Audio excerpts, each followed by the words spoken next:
가만히 놔둬 시입니다. 어제 장은 다우산업 신고가를 이룩했고 나스닥 종합은 약간의 하락, 그리고 S&P 500도 상승, 반도체는 하락. 어제의 장은 좋았습니다. 다만 최근 반등을 많이 했던 나스닥의 기술주 쪽에서 매도세가 출현함으로써 나스닥 빼고는 다 좋았다. 러셀도 좋았고요. 전체적으로 키 맞추기 장세가 이루어지고 있는 것 같습니다. 투자 심리가 좀 개선이 되었다. 하지만 우리는 이제 준비를 해야 한다. 무슨 준비를 하느냐? 다시 한번 현금 확보를 준비를 해야 한다. 왜 그러냐면 잠시 후에 차트를 보고 설명드리겠습니다. 공포지수는 46. 말씀드렸잖아요. 12월에 한 번은 뉴트럴로 오지 않겠느냐. 그 시기가 온 거고, 이례적으로 이 뉴트럴의 시기에서 25년의 약간의 마지막 현금 확보를 해보겠다. 슬슬 환희가 오고 있는 것이 아닌가. 푸덴콜 옵션은 약간 내려간 0.64, 푸덴콜 옵션이 0.61 또는 0.62 정도가 오면은 그때는 약간의 부분 매도가 필요하다. 결국에는 이 공포지수라는 것은 S&P 기준으로 산정이 되는데 S&P가 올랐기 때문에 공포지수가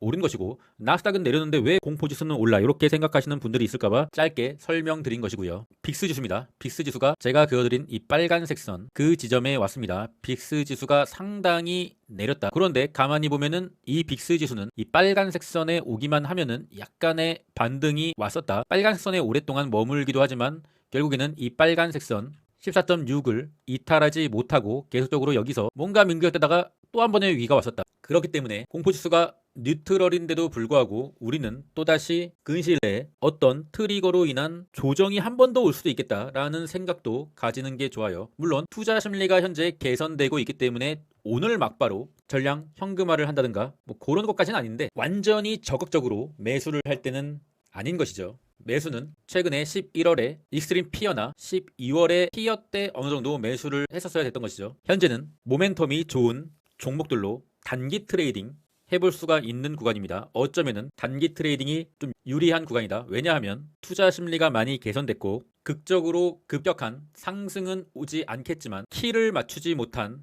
나머지 중소형주나 소외된 종목들이 같이 키를 맞출 수 있는 순간들이 왔다. 그러니까 한마디로 단기 매매하시라는 거예요. S&P 스파이는 최고점 부근에 왔고 추세적으로 봤을 때는 최고점을 돌파할 수 있는 가능성도 조금 생기긴 한 것 같아요. 다우지수 다이아는 최고점을 갱신했지만 장기적으로 이어온 이 상단선에 지금 터치를 하고 있다. 주봉으로 이어봤을 시도 상단, 그리고 상단, 그리고 다시 상단. 다우지수는 상당히 지금 추세가 좋긴 하지만 어느 정도 올라올 수 있는 구간은 다 올라왔다. 물론 이렇게 가면서 이렇게 상단선을 계속 갱신할 수도 있겠죠.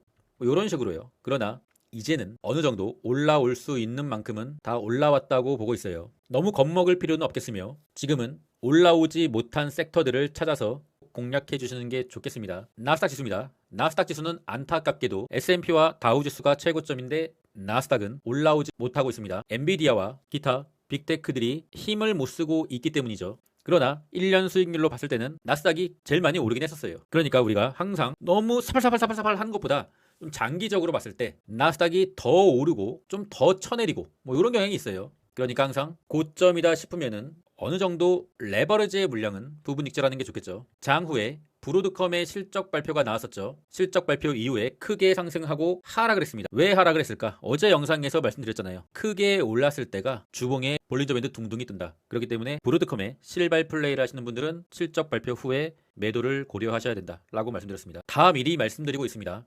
브로드컴의 실적이 잘 나왔음에도 하락을 한 이유는 뭔가 다른 문제가 아니라 볼린저 밴드 둥둥이니까 매도가 나온 거예요. 차익 실현이 나온 거죠. 회사에 문제는 없어요. 그냥 차익 실현이 나왔을 뿐이다. 그러니까 아무리 뭐 뉴스가 뭐 어쩌고 저쩌고 생쇼를 해도 그냥 차트보다 느려 걔네들이. 어쨌든 브로드컴과 엔비디아의 좀 좋지 않은 모습으로 나스닥이 힘을 못 쓰고 있습니다. 4시간 봉으로 봤을 시 이 메인 상승의 채널을 계속 입성을 못하고 저항을 받고 있습니다. 채널은 또 더럽게도 잘 걷네. 슬픈 예감은 틀린 적이 없어. 그러나 완만하게 꺾이는 줄 알았던 4시간 이평이 약간 다시 평평해졌다는 것에 조금 위안은 가질 수 있을 것 같아요. 이렇게 계속 꺾여 내려갔다면 이렇게 뭐 계속 이렇게 계속 이렇게 꺾여 내려갈 수도 있는 건데 어쨌든 현재는 너무 겁먹진 않아도 되는 순간이며 아직 오르지 못한 종목들을 찾아서 트레이딩을 해야 한다. 엔비디아는 하락의 채널에 여전히 있고, 다행인 것은 어제 121선을 이탈하는가 했으나 121선은 좀 지켜주는 흐름, 그래도 내려오고 있는 중앙 이평선에 계속 저항을 받을 거라 생각하고 있습니다. 엔비디아가 이 하락의 채널을 좀 옆으로라도 좀 벗어나 줘야 되는데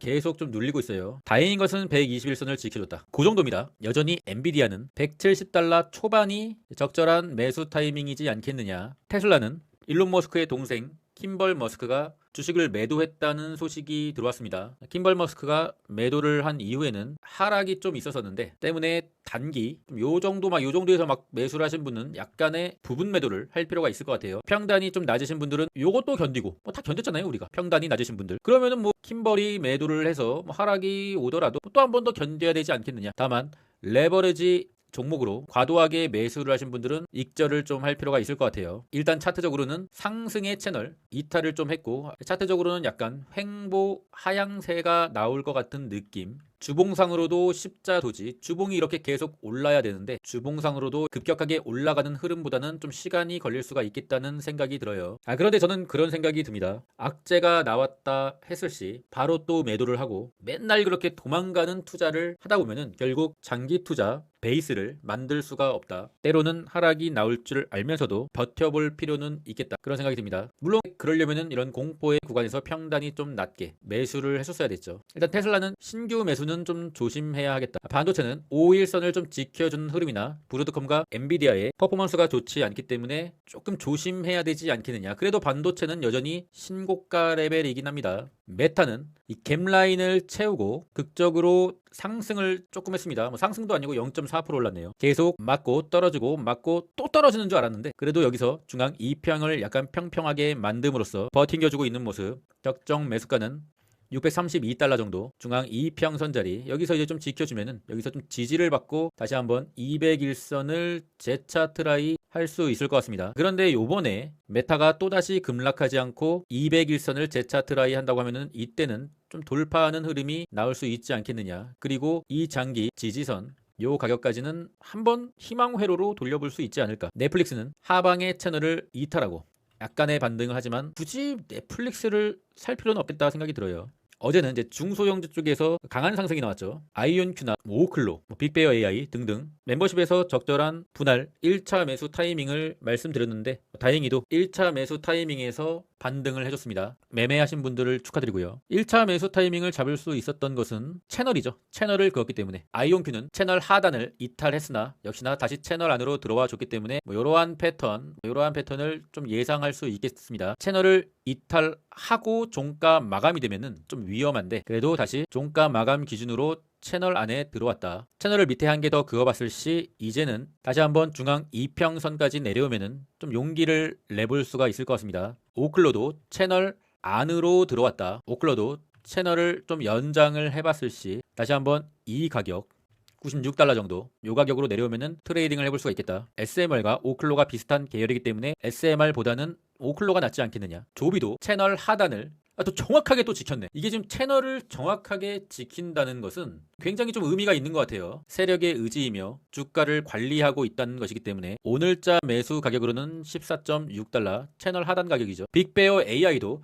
채널을 또 정확하게 지켰습니다. 제가 캔들을 보고 채널을 그은 게 아니라 미리 거놨었던 것이거든요. 채널을 이탈하지 않았다는 것은 괜찮은 신호. 채널을 살짝 밑꼬리로 연장을 하면은 오늘자 기준으로는 6.4달러 정도가 다시 오면은 기회가 될 수가 있다. 현재 중소형주가 또다시 모멘텀을 받으면서 차트가 좋아졌어요. 온다스도 이것도 정확하게 또 밑꼬리로 채널 하단을 지지받았네요. 그러면은 또 오늘자 기준으로는 8.3달러. 온다스도 유심히 봐야겠어요. 테더의 도미넌스입니다. 테더의 도미넌스가 어제 영상에서도 말씀드렸죠. 희망 회로를 드리는 것은 아니나 테더의 도미 이평선이 미세하게 아래로 꺾이고 있다.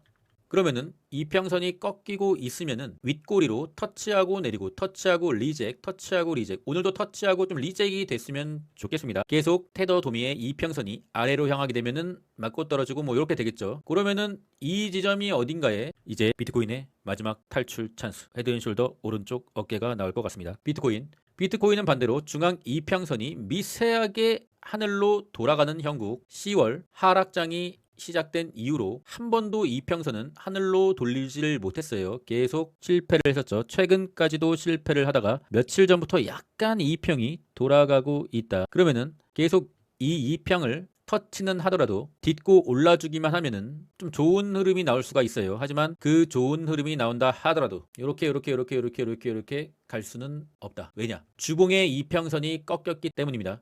아무리 올라도 내려오고 있는 주봉 이평선. 사요나라. 헤드앤숄더의 오른쪽 어깨. 거기까지입니다. 왜냐? 코인의 지난 시즌 모든 시즌을 통틀어서도 주봉의 지지선을 이탈하고 나서 다시 한번 올라서 주봉의 이평을 박살내고 이렇게 간 사례가 없습니다. 과거에 그랬던 적이 없다고 앞으로도 그렇게 될 거라고 생각하는 것도 약간의 오만이지만 한 번도 일어나지 않았던 일이 우리가 투자하는 그 시기에 일어날 거라고 생각하는 것은 더 오만입니다. 이때도 주봉의 지지선을 이탈을 하고 내려오고 있는 주봉 이평선 터치 사요나라. 헤드앤숄더 오른쪽 어깨를 보여주고 사요나라. 이번에도 헤드앤숄더 오른쪽 어깨를 보여주고 사요나라. 똑같잖아. 반복입니다. 차트는 반복이다. 이것을 인정하지 않는 사람들은 차티스트가 아니다. 진짜 가치 투자자나 희망회로의 뇌가 쇠뇌된 사람들이다. 저 같은 경우는 차트 기반으로 설명을 드리기 때문에 이렇게 설명을 드릴 수밖에 없습니다. 저 같은 경우는 뉴스도 당연히 챙겨보고 매크로도 당연히 참고하지만 차트를 최우선순위로 둡니다. 그것이 저의 트레이딩의 기준이기 때문에. 이제 아시겠죠? 제가 왜 자꾸만 이런 소리를 하는지. 물론 이렇게 안 될 수도 있죠. 안 될 수도 있는데 저는 이렇게밖에 설명을 못 드린다는 거예요. 물론 여기서 주봉 이평선을 비트코인이 넘겨준다고 하면은 이때는 제가 뭐 잘못했습니다 하고 뷰를 바꾸겠죠. 하지만 현재까지는 저는 제 뷰대로 생각하고 트레이딩을 하고 설명드릴 수밖에 없는 것이죠. 게더리움도 21선을 미세하게 돌리고 있습니다. 이제는 내려오더라도 21선에서 지지만 받으면은 약간의 상승이 올 수가 있다. 그 목표가는 한 3,500달러, 201선 터치. 여기가 우리가 생각할 수 있는 최상의 시나리오다. 이더리움도 헤드앤숄더 오른쪽 어깨. 여기가 아까 그 201선 빨간색 선이에요. 여기까지 생각하는 게 최상의 대응이다. 시간이 지나면은 주봉의 이평선이 이렇게 내려오겠죠. 이렇게 내려와서 이렇게 만날 수 있는 게 여기까지 올지 안 올지도 모르겠어요. 근데 그냥 여기까지만 합시다. 돌파하면은 지지받는 거 보고 다시 매수하면 되잖아요. 일단 물리신 분들은 현재까지 제가 드릴 수 있는 최상의 뷰가 나오면은 요 부분에서 리스크 관리를 해야 한다. 죄송합니다. 최상의 희망 회로를 드리지 못해서. 그런데 제가 드릴 수 있는 최상의 희망 회로는 여기까지인 것 같아요. 오늘의 일정은 00시 35분에 연준 굴수비의 발언이 있고 뭐 그밖에 별다른 특이사항은 없는 것 같아요. 굴수비가 조금 시장에 우호적인 발언을 해줬으면 좋겠는데 그것도 한번 들어봐야지 아는 거죠. 멤버십에 관심 있으신 분들은 고전 댓글 링크를 확인해 주고요. 무료 구독자방의 패스워드는 4321. 패스워드 좀 물어보지 마세요. 영상에 지금 여기 다 적어놨습니다. 세월의 풍파와 주가의 급등락을 견뎌내고 하는 것이 장교 멤버십이며 4848도 병행하는 게 UDT 멤버십입니다. 소소하게 단타를 병행하고 있고요. 단타 매매는 웬만하면은 승률이 좀 높은 편이긴 한 것 같습니다. 9회 말 투아웃에서는 머리를 비우는 거야. 25년도 이제 거의 끝나가고 있는 것 같습니다. 다행히 S&P 나스닥, 다우산업 모두 현재까지는 최고점으로 유지하고 있고요. 이제는 마지막 남은 산타레릴가 있느냐 없느냐가 중요한 화두인 것 같습니다. 그게 있을지 없을지 모르겠지만 만약에 있다면 제 개인적인 생각으로는 그때 부분 매도를 하면서 현금 확보를 하는 게 좋지 않겠느냐 하는 생각이 들어요. 그럼 전 끝까지 하겠습니다. 이상입니다.